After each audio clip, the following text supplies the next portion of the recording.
Hello friends, welcome back to Filmy Professor. तो जैसा कि आपने अभी तक रणनीति के सीजन 1 के 3rd एपिसोड में देखा था, इंडियन एयरफोर्स जैश का कैंप डिस्ट्रॉय करके सेफली पीओके से वापस आ जाती है। इस एपिसोड की स्टार्टिंग में हम देखते हैं इकबाल फहीमा को मारने ही वाला होता है कि वो इकबाल को बहुत मारती है और उसको बताती है कि मैं भी तुम्हारी तरह एक रॉ एजेंट हूँ। फहीमा का रियल नाम नीता धार रहता है। नीता इकबाल को लेके सेफ हाउस के लिए निकल जाती है। वहीं बालाकोट में रकीब जैश के कैंप की लोकेशन पे जाता है। वो अपने बॉसेस को बताता है कि यहाँ कोई अटैक नहीं हुआ है, इंडिया कुछ भी बोल रहा है।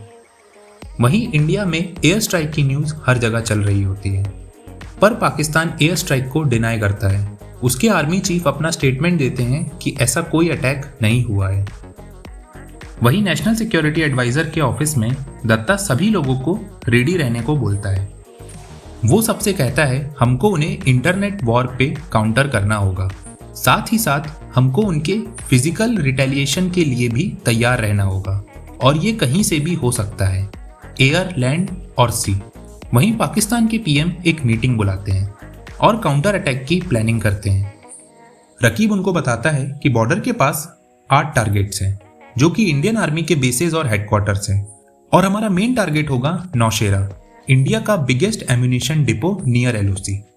रकीब पाकिस्तानी एयरफोर्स के साथ मिलकर एक प्लान बनाता है। वो चाइनीज सैटेलाइट्स की हेल्प से इंडियन जेट्स की पेट्रोलिंग पे नजर रखते हैं। सैटेलाइट्स की हेल्प से उनको पता चलता है कि पेट्रोलिंग में 2 S-60 जेट्स हमेशा रहते हैं, पर जब उनका फ्यूल कम होता है तो वो रीफ्यूलिंग के लिए बेस पे वापस जाते हैं और इसी बीच उनको 10 मिनट लगता है और यही 10 मिनट हमारे लिए काफी है अटैक के लिए। रकीब इस ऑपरेशन का नाम क्लॉकवर्क रखता है। अगले सीन में हम इंडियन सर्वेलेंस प्लेन को देखते हैं। वहां काम करने वाली एक ऑफिसर को अपने रेडार पे कुछ अनयूजुअल दिखता है। वो अपने सीनियर को बताती है कि सर, नेक्स्ट 40 मिनट से पाकिस्तान से एक भी प्लेन टेक ऑफ नहीं हुआ है, उनका एयर स्पेस बंद है। और फिर थोड़ी देर बाद उसको अपने रेडार पे पाकिस्तानी फाइटर जेट्स एलओसी के पास आते दिखते हैं। वो तुरंत पेट्रोलिंग जेट्स को वहां जाने को बोलती है और रेड अलर्ट दिल्ली भेजती है। इंडियन जेट्स अटैक की परमिशन मांगते हैं पर उनको परमिशन नहीं मिलती।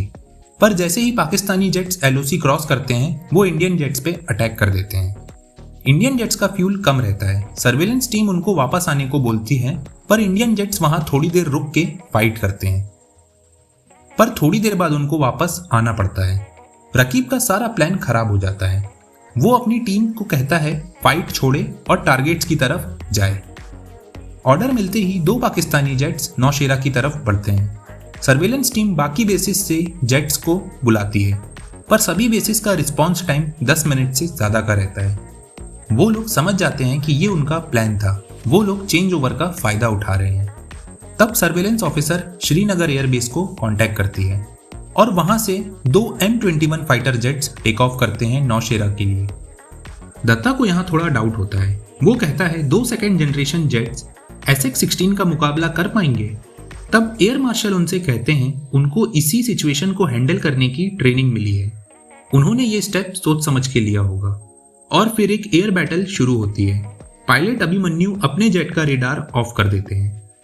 रेडार से जेट गायब हो जाता है। रकीब को लगता है कि उनके जेट्स ने इंडियन जेट्स को शूट डाउन कर दिया है, पर उनका पायलट उनको बताता है कि हमने कोई जेट शूट डाउन नहीं किया है।